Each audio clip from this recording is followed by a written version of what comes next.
자, 은혜로운 주일 오후인데요. 오늘도 하나님의 말씀에 집중하면서 어렵게 배워보자 하는데요. 지난 시간에는 구원의 확신에 대해서 살펴봤습니다.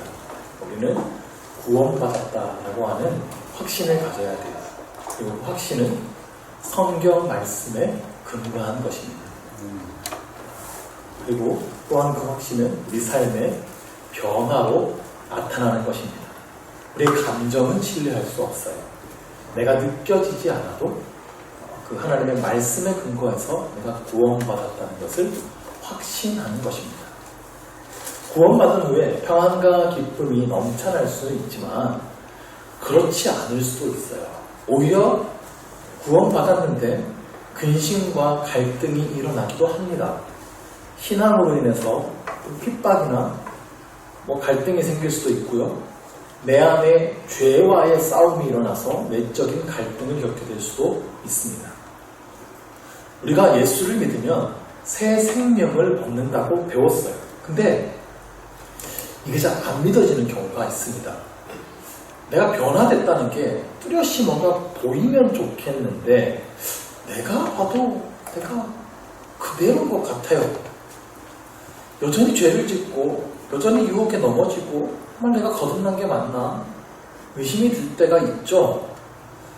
우리가 예수님을 믿고 새 생명을 얻고 거듭난 이후에도 우리 안에는 여전히 옛 성품이 남아있습니다. 이 옛 성품을 성경에서는 육신 혹은 육체라고 표현합니다. 내 안에 남아있는 그 옛 성품이 새 성품하고 갈등을 일으켜요. 우리 내면에서 벌어지는 이 싸움에 대해서 우리가 정확히 알아야 합니다. 갈라디아서 5장 17절을 봅시다. 육체의 소욕은 성령을 거스르고 성령은 육체를 거스르나니 이 둘이 서로 대적함으로 너희가 원하는 것을 하지 못하게 하려 함이라. 우리 안에 육체의 소욕이 있어요. 육체의 욕구예요. 우리 안에 남아있는 죄의 욕구가 여전히 남아있습니다. 거듭난 이후에도 우리의 옛 성품은 남아있습니다. 그런데 우리 안에 성령이 계세요. 우리 안에 오신 성령님, 새 생명이에요. 그 성령님과 육체의 소욕이 서로 거스른다고 되어 있습니다. 서로 대적합니다. 그래서 우리가 갈등을 겪게 됩니다. 예수를 믿기 전에는 갈등을 겪을 일이 없었어요. 주일에 교회 안 간다고 양심에 찔릴 일도 없고 성경 보지 않고 기도하지 않는다고 이렇게 걱정할 일도 없었어요. 근데 성령님이 내 안에 오시면 뭔가 자꾸 새로운 양심이 생기는 거예요. 주일날 예배에 빠지면 괜히 찝합니다. 뭔가 이게 일주일 찝하고 뭔가 일이 생길 것 같고 자꾸 성경 봐야 된다는 마음이 들고 기도해야 되겠다는 부담이 생기고 못하면 괴로워요. 자꾸 말씀을 듣고 찔려요. 근데 내 안에 그대로 살기 싫은 마음도 있어요. 말씀에 듣긴 싫은데 들으면 또 찔리고 해야 될 것 같고 근데 또 못할 것 같고 이런 자꾸 갈등이 생기는 겁니다. 이런 갈등에 대해서 로마서 8장 7절이 이렇게 말씀합니다. 육신의 생각은 하나님과 원수가 되나니 이는 하나님의 법에 굴복하지 아니할 뿐만 아니라 할 수도 없습니다. 우리 안에 남아있는 이 육신의 생각이 갈등을 일으키는 이유가 있습니다. 육신의 생각은 하나님과 원수가 되기 때문입니다. 하나님과 완전히 반대되는 생각이 육신의 생각이에요. 하나님의 법, 이 하나님의 말씀에 순종할 수 없게 합니다. 즉 육신의 생각은 하나님의 생각하고 완전히 다른 겁니다. 첫사람 아담이 하나님을 배반했어요. 하나님의 말씀을 어기고 선악과를 먹었어요.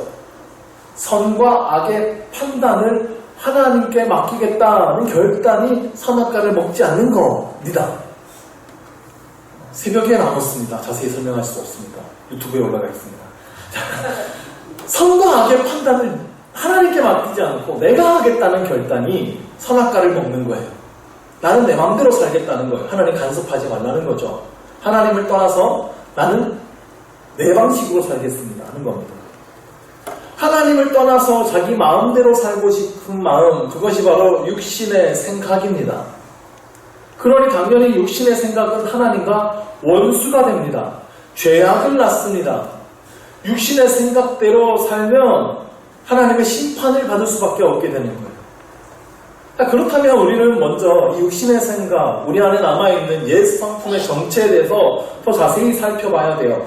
예레미야 17장 9절에 이렇게 되죠. 만물보다 거짓되고 심히 부패한 것은 마음이라 누가 능히 이를 알리오마는. 우리의 마음, 우리 옛 성품이 어느 정도로 부패해 있다고 말씀합니까? 이 세상의 어떤 것보다도 더 거짓되고 부패한 게 사람의 마음이라고 합니다. 이게 하나님의 평가예요. 하나님께서 사람의 마음을 들여다봤더니 이 세상 어떤 것보다도 제일 썩어 있더라는 거예요. 여러분, 음식물을요, 한 일주일 그냥 실온에다 방치했다고 해보십시오. 그거 어떻게 돼요? 곰팡이 피고 완전히 상해가지고 냄새가 진동을 할 거예요.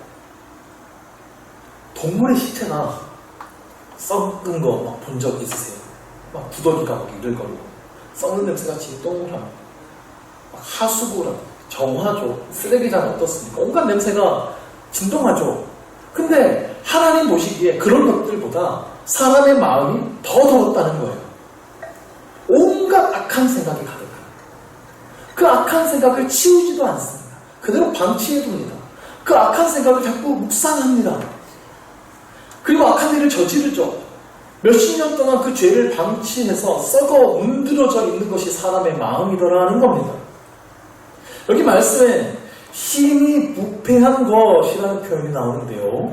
이 표현은 다른 뜻으로 병들어 죽게 되었다라고 하는 뜻이에요.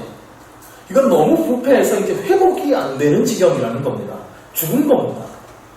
그러니까 우리의 마음을 향하여서 하나님께서 사망 선고를 내리신 거예요. 이건 답이 없다.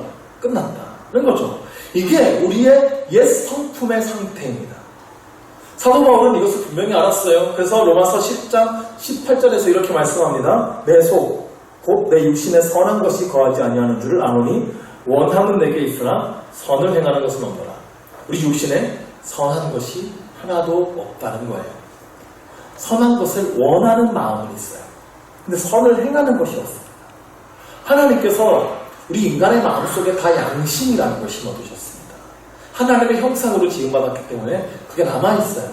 그래서 무엇이 선인지 다 알아요. 근데 선을 행하지 못합니다.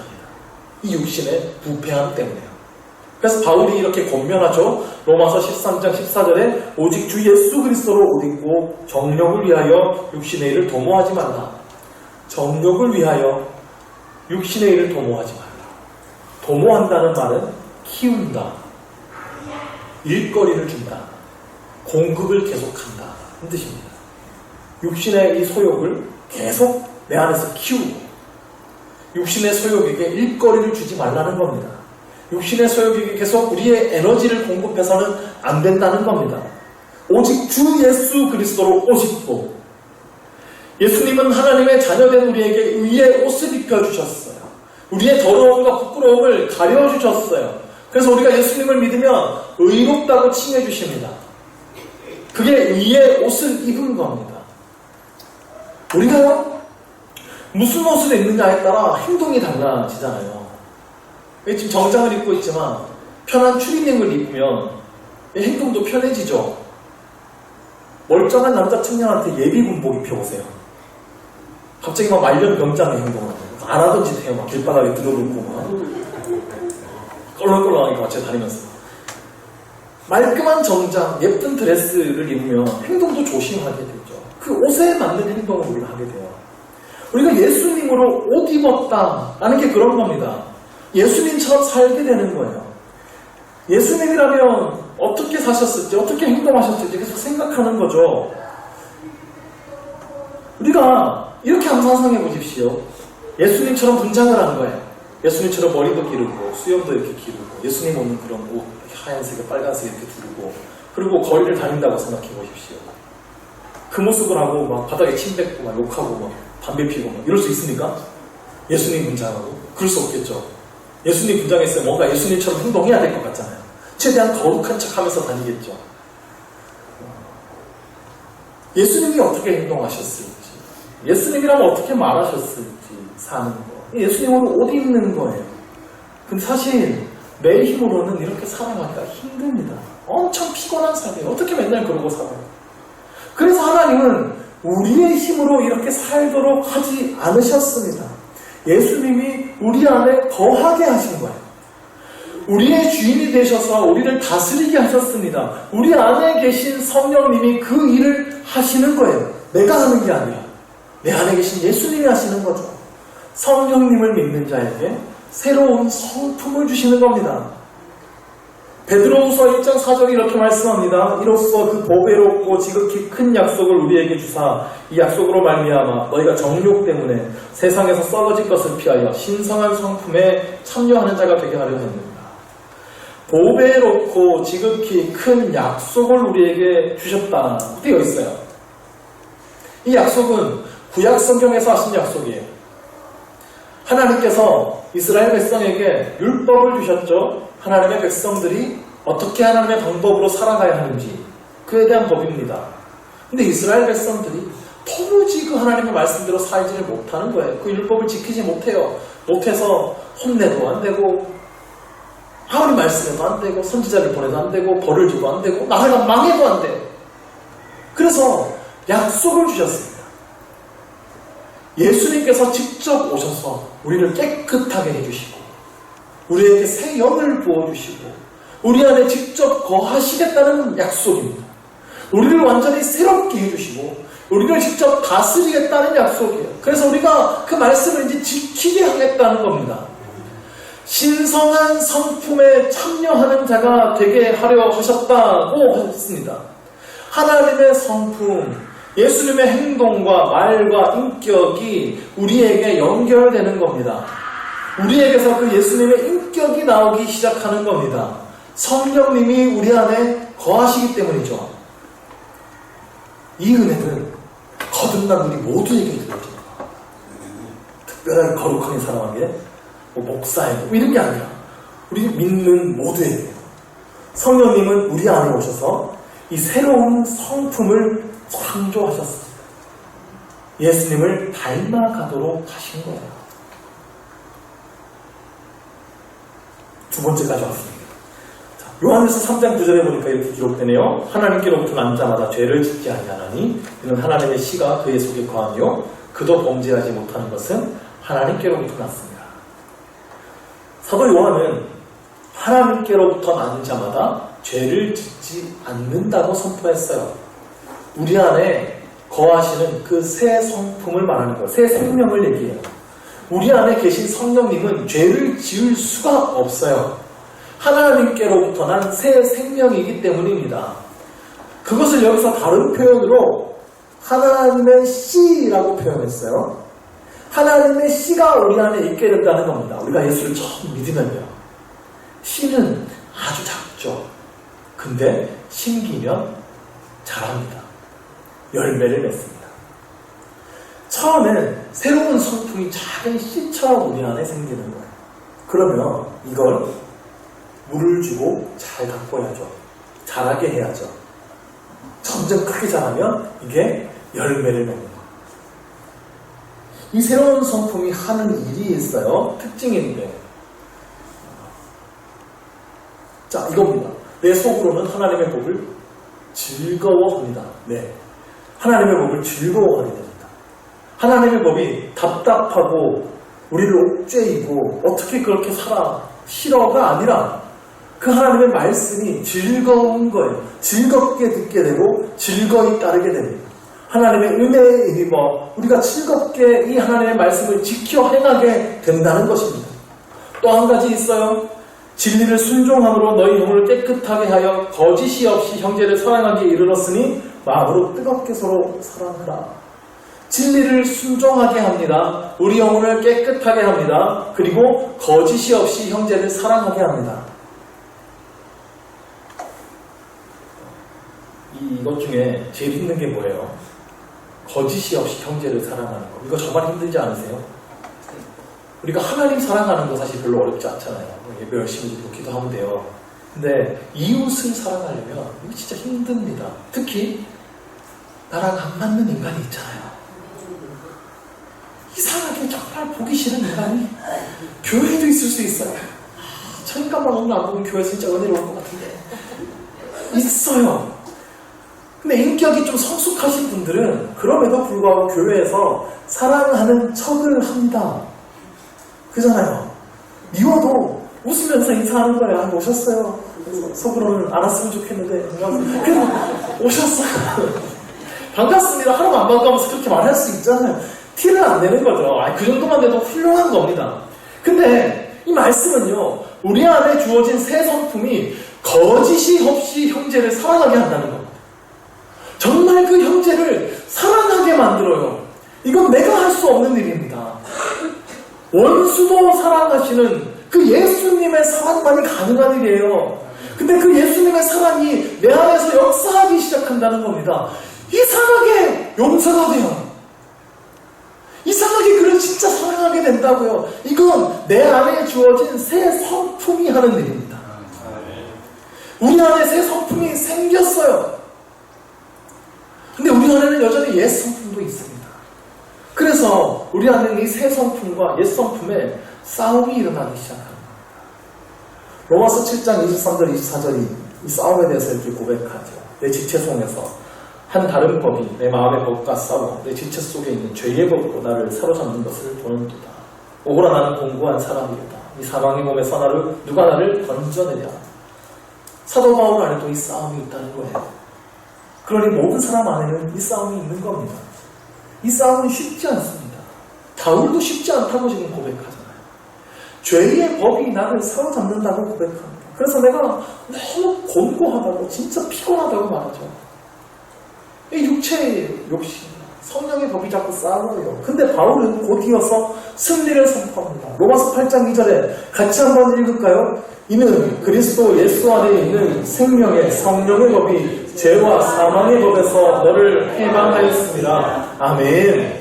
이 싸움에서 승리하는 비결이 무엇입니까? 성령의 도우심에 달려있는 겁니다. 세 번째 빈칸까지 끝났습니다. 곧 끝나요. 생명의 성령의 법이 우리를 이 싸움에서 해방하는 것입니다. 그러므로 이 싸움은 내가 싸우는 것이 아니라, 그러니까 내가 하나님의 뜻대로 살려고 애쓰는 것이 아니라 성령님께 내어 맡겨야 되는 겁니다. 성령님께 우리 삶의 주도권을 내어 드려야 돼요. 주님이 우리의 주인 되셔야 돼요. 그러면 승리하는 겁니다. 에베소서 4장 22절에서 24절은 이 승리의 비결을 더 구체적으로 소개하고 있습니다. 너희는 유혹의 욕심을 따라 썩어지 않은 모습을 따르는 옛사람을 벗어버리고 오직 너희의 심령이 새롭게 되어 하나님을 따라 의와 진리의 거룩함으로 지으심을 얻은 새 사람을 이루라. 자, 우리 옛사람은 세상의 유혹, 욕심을 따라서 살았어요. 세상의 구습을 따라서 사람들이 살아가는 그 모습을 따라서 살았어요. 그런데 옛사람을 벗어버리고 새 사람이 되었어요. 거듭났습니다. 새 생명이 생겼어요. 그러면 하나님을 따라 의와 진리의 거룩함으로 지으심을 받습니다. 하나님께서 우리를 새롭게 만드신다는 겁니다. 우리를 새롭게 만드시는 분은 하나님이세요. 우리를 거룩하게 지으시는 것은 하나님의 일입니다. 그런데 이 말씀에 우리가 해야 될 일도 있어요. 옛사람을 벗어버리는 거예요. 옛 생활을 버리는 겁니다. 새 사람을 입는 겁니다. 내가 변화된 삶을 살기 위해서 힘쓰는 것이죠. 오늘 오전에 삭개오처럼입니다. 로마서 8장 13절은 이렇게 말씀합니다. 너희가 육신대로 살면 반드시 죽을 것이로되 영으로서 몸의 행실을 죽이면 살리니. 우리가 옛 모습 그대로 살면 반드시 죽는다는 것을 기억해야 돼요. 옛사람의 성품대로 살면 안 됩니다. 죽음 위에 반드시 심판이 있습니다. 영으로서 몸의 행실을 죽이면 삽니다. 여기서 영이란 성령님이에요. 성령님의 은혜와 도우심을 받아야 합니다. 그것으로 끊임없이 옛 성품을 죽이는 거예요. 마지막으로 갈라디아서 5장 16절은 이렇게 말씀합니다. 내가 이르노니 너희는 성령을 따라 행하라. 그리하면 육체의 욕심을 이루지 아니하리라. 성령을 따라 행하십시오. 성령의 충만함을 받으십시오. 말씀에 인도하심에 순종하며 살아야 합니다. 그렇게 성령님을 따라 살아가면 옛 성품, 우리의 육체의 욕심이 우리 삶에 이루어지지 않습니다. 더 이상 우리 안에서 힘을 잃습니다. 승리의 삶을 살 수 있게 되는 것입니다. 우리 안에 끊임없이 육체의 욕심과 성령의 뜻, 이것의 싸움이 벌어지겠지만, 우리가 죽는 그날까지 싸우겠지만, 승리의 비결은 오직 우리가 성령의 충만을 받는 것에 있습니다. 말씀에 집중하시고, 그 말씀에 따라 순종하시고, 우리를 인도하시는 성령님을 따라 살아감으로 최후 승리를 얻기까지 이 길을 걸어가는 우리 모두 되기를 간절히 원합니다. 기도하겠습니다. 하나님 아버지, 죄 많은 우리들, 정말 썩어 문드러진 우리의 옛사람을 긍휼히 여겨주시고 우리를 새사람 되게 하시네 감사드립니다. 그러나 여전히 우리의 옛사람이 살아서 새로운 성품과 싸움을 하고 있습니다. 하나님, 우리가 이 싸움에 무지하지는 않았습니까? 이 싸움에서 계속 패배하며 살지는 않았습니까? 하나님, 우리가 다시 일어나 성령님을 따라 승리의 삶을 살기를 원합니다. 우리 안에 있는 하나님의 씨를 잘 가꾸어 키우고 열매 맺게 하여 주옵소서. 옛사람을 벗어버리고 새사람을 입게 하여 주옵소서. 주님께서 우리 안에 지으신 이 새사람을 날로 키워나가며 승리의 삶을 사는 우리 모두 될 수 있도록 축복하여 주시옵소서. 예수 그리스도 이름으로 기도드립니다. 아멘.